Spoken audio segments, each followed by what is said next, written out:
Subscribe کریں bell icon کے ساتھ۔ من الشیطان الرجیم بسم اللہ الرحمن الرحیم ان الدین عند اللہ الاسلام صدق اللہ العلی العظیم وبلغنا رسولہ النبی الامین الکریم ونحن علی ذلک لمن الشاہدین والشاکرین والحمد للہ رب العالمین۔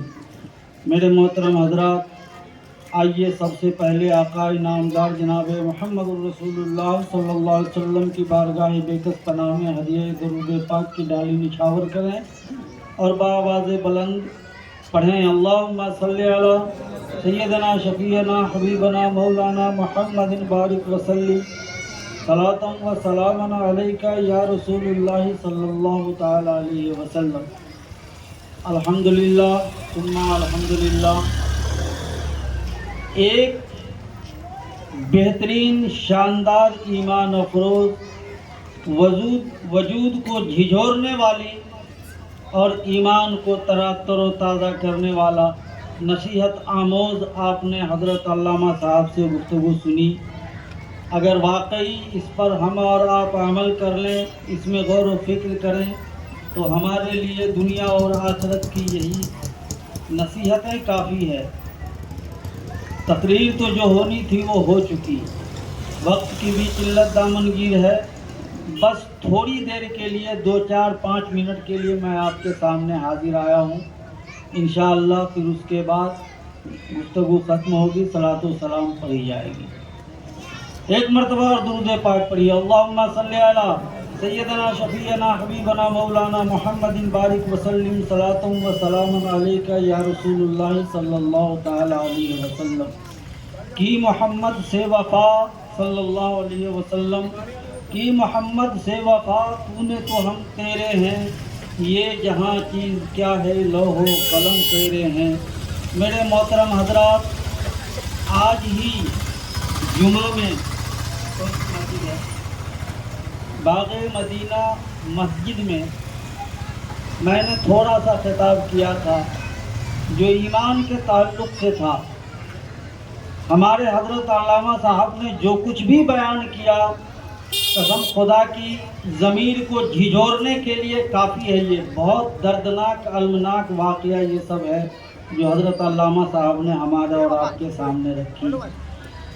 ایمان جو ہے، ایمان آج اتنی ساری برائیاں جو ہمارے اندر ہے، طرح طرح کی برائیاں جو ہمارے اندر ہے، جو سمجھ سے باہر ہے۔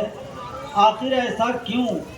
واحد ذریعہ یہ ہے اس کا کہ آج ہم مسلمانوں کے اندر سے احساس ایمان ختم ہو چکا ہے۔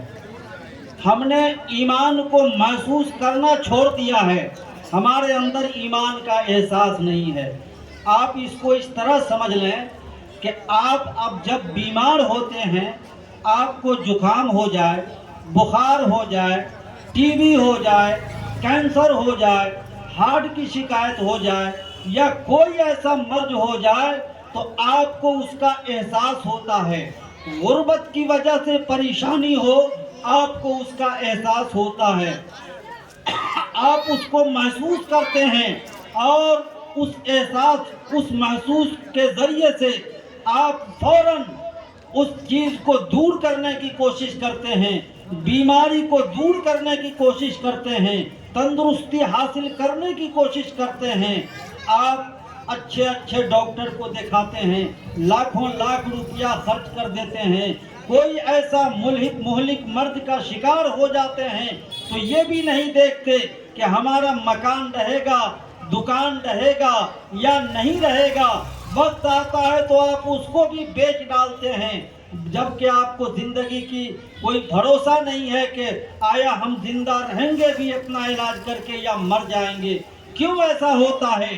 آپ کو اپنے بیماری کا احساس ہوتا ہے، اپنے بیماری کو آپ محسوس کرتے ہیں۔ میرے محترم دوستو بزرگوں، کاش ہم مسلمانوں کے اندر اگر یہ احساس موجود ہوتا، ہم اس کو اس ایمان کی احساس کو محسوس کرتے تو میرے محترم دوستو بزرگوں ہمارا یہ قدم کبھی معاشیت کی طرف نہ بڑھتا، کبھی گناہ کے طرف نہ بڑھتا۔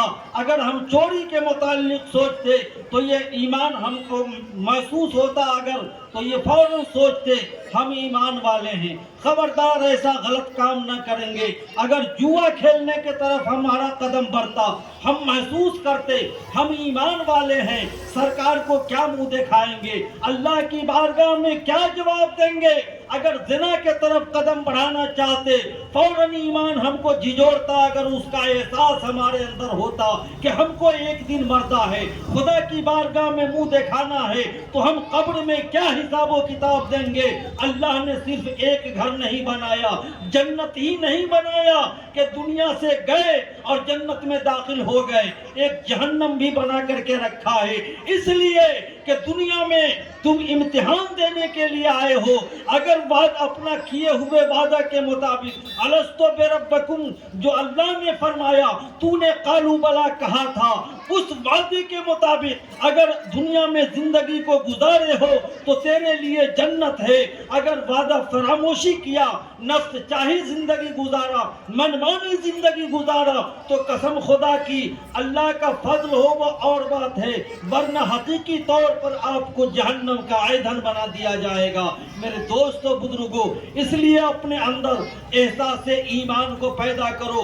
اگر ایمان کا احساس ہوگا تو میرے محترم سیدنا ابو بکر صدیق رضی اللہ تعالی عنہ ارشاد فرماتے ہیں، آقا صلی اللہ علیہ وسلم اس مجلس کے سربراہ اعلیٰ ہیں، اس میں سرکار کی اجازت سے آپ فرماتے ہیں کہ یا رسول اللہ، ایمان سے زیادہ چمکدار، ایمان سے زیادہ روشن دنیا میں کوئی شے نہیں ہے، اور میرے آقا صلی اللہ علیہ وسلم یہ شہد جو ہے نا یہ سب سے میٹھی چیز ہے، کھانے پینے میں شہد کا کوئی جواب نہیں ہے، لیکن میرے آقا ایمان کی جو لذت ہے، ایمان کی جو مزہ ہے، ایمان کی جو چاشنی ہے وہ شہد سے کہیں زیادہ میٹھا ہے۔ لیکن یا رسول اللہ، مرتے مرتے دم تک، آخر سانس تک ایمان پر ایک مسلمان کو قائم رہ جانا، ایمان والے کو ثابت قدم رہ جانا، یا رسول اللہ یہ بال سے زیادہ باریک ہے۔ میرے محترم دوستو بزرگوں، تو ایمان کو آپ ہلکے میں نہ لینا۔ ایمان قسم خدا کی ایک ایسی انمول چیز ہے، ایسی قیمتی چیز ہے کہ ساری دنیا کی دولت کو ایک طرف رکھ دو اور تنہا ایمان کو ایک طرف رکھ دو تو وہ اس کا مقابلہ نہیں کر سکتا۔ میرے دوستو بزرگوں، آپ ایمان کو محسوس کرو۔ اور دوسری بات یہ کہ اللہ تعالیٰ نے ارشاد فرمایا، یا ایھا الذین آمنوا قوا انفسکم واہلیکم نارا، اے ایمان والو، اپنے آپ کو، اپنی جان کو، اپنے نفس کو اور اپنے اہل و عیال کو جہنم کی آگ سے بچاؤ۔ دیکھیے فرمان خدا بندی کتنا نرالا انداز میں اللہ نے بیان فرمایا۔